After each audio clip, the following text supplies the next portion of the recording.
राहुल जब से मेरी जिंदगी से गया है, तब से मुझे लड़कों की शक्ल से भी नफरत हो गई है। उसे मैंने बहुत प्यार किया, और जब वो बिना एक दिन ऐसे ही भाग गया, तब मुझे लगा कि दुनिया में प्यार नाम की कोई चीज नहीं होती है। अब मैं जैसे बिना दिल वाली इंसान बन गई हूं। मुझे कुछ भी महसूस नहीं होता है, क्योंकि अब मुझे लगता है कि इससे बड़ा मेरी लाइफ में अब क्या होगा। इसीलिए आज मेरे पापा मम्मी के बोलने पर मैं तैयार हो गई एक लड़के से शादी करने को। पापा का बोलना था कि एक बार उस लड़के से मिल लो। मैंने मना किया, क्योंकि जिसको मैं इतने सालों तक साथ में रहकर नहीं पहचान पाई, तो अब एक छोटी सी मुलाकात से एक अजनबी को क्या पहचान पाऊंगी। लेकिन लड़का भी मुझसे मिलना चाहता है। मैंने उसको मिलने को हामी भर दी। सच कहूं तो मुझे अब किसी भी बात से कुछ फर्क नहीं पड़ता है। हमारा मिलना तय हुआ डिनर पर। पापा और मम्मी चाहते हैं कि मैं अकेले ही मिलने उससे जाऊं। मैं जैसे मुर्दा हूं, मुझे अब कुछ फर्क नहीं पड़ता। मेरे हाथ में जो आया मैंने पहन लिया और पहुंच गई। देखा तो वो मेरे लिए वहां बैठा इंतजार कर रहा था। मुझे देखते ही मेरे पास आया और मेरा नाम पूछता है। सामने जाकर मैं उसके बैठ गई। उसकी आंखों में चमक थी, लेकिन मैं इस चमक को जानती हूं। यह हर लड़का दिखाता है पहली मुलाकात में। राहुल मुझे छोड़कर गया, लेकिन जिंदगी का बहुत बड़ा सबक मुझे सिखा कर गया है। वो लड़का मेरा मुंह उतरा देखकर मुझसे पूछता है, क्या हुआ, सब ठीक है? मैंने भी उसे जवाब दिया, मेरी थोड़ी तबीयत खराब है। फिर वो बोला कि आप फिर आज क्यों मिलने आई? हम फिर कभी और भी डिनर कर सकते थे। बात तो वो अच्छी कह रहा था, लेकिन अच्छी बातें लड़कों की कितनी जल्दी बदल जाती है, इसका अंदाजा मुझे अब अच्छी तरह है। मैंने उसे कहा, नहीं मैं ठीक हूं, कोई बात नहीं। खाना मेरी पसंद का ऑर्डर किया।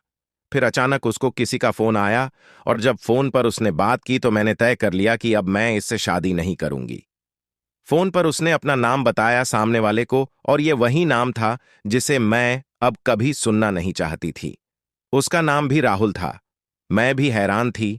मैं इतनी ज्यादा खोई हुई थी कि अभी तक मैंने उसका नाम नहीं पूछा, ना पापा मम्मी से ना ही उससे।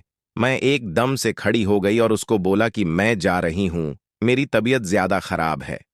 वो जैसे घबरा गया। मुझसे बोलता है कि मैं छोड़ देता हूं आपको गाड़ी से। पर मुझे अब उसके मुंह से कहीं हर बात कांटे की तरह चुभ रही थी। उसको बिना जवाब दिए मैं वहां से चली जा रही थी। वो मेरे पीछे पीछे आ रहा था। मेरी आंखों से अब आंसू टपकने लगे, और मैं बाहर टैक्सी या ऑटो का इंतजार करने लगी। आंखों में मेरी आंसू देखकर उसने मेरी बांह पकड़ी और मुझे गाड़ी में बैठने को कहा।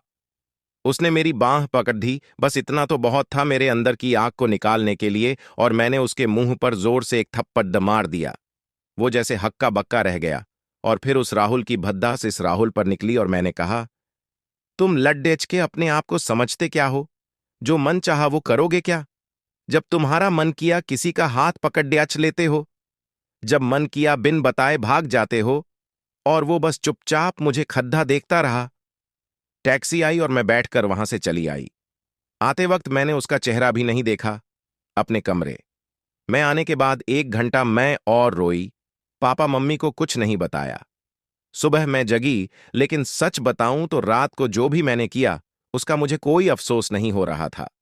मुझे लग रहा था कि यह थप्पड़ डीएच मैंने उसी राहुल को मारा है।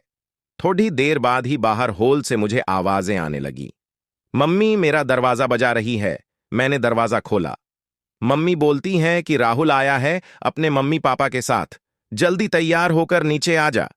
मुझे पता चल गया था कि वो जरूर कल रात की बात करने आया होगा, लेकिन मुझे कोई डर नहीं था। मैं नीचे गई। राहुल बैठा हुआ था। उसने मुझे देखा। मेरी मम्मी किचन में थी, इसलिए मैं किचन में चली गई। उनके चेहरे पर स्माइल थी। मुझे बोलती है कि राहुल और उसके घर वालों ने हां कर दी है और जल्द ही शादी करना चाहते हैं। अब मुझे कुछ समझ नहीं आया कि जिस लड्डिचके को मैंने कल थप्पड़ डेच मारा, जाने अनजाने जिसे मैंने अपने एक्स बॉयफ्रेंड के बारे में बता दिया, वो मुझसे शादी को कैसे राजी हो गया। ऐसे तो मेरे लिए उसका नाम ही काफी था ना करने को, पर इस बात को जानने के लिए मैंने मम्मी को बोला कि मुझे उससे बात करनी है। वो फिर मेरे कमरे में आया, और पहली बार मुझे लगा मैंने उसे देखा। दिखने में बुरा नहीं है, बोला जाए तो हैंडसम था। तब मुझे यह भी पता चला कि ऐसा क्यों बोलते हैं कि गुस्से में इंसान अंधा हो जाता है। मेरे बिना सवाल किए उसने बोलना शुरू कर दिया। वो बोला कि मुझे पता है कि आपके साथ पहले शायद धोखा हुआ है और किस हद तक आप सच्ची हैं, यह भी मुझे कल रात पता चल गया।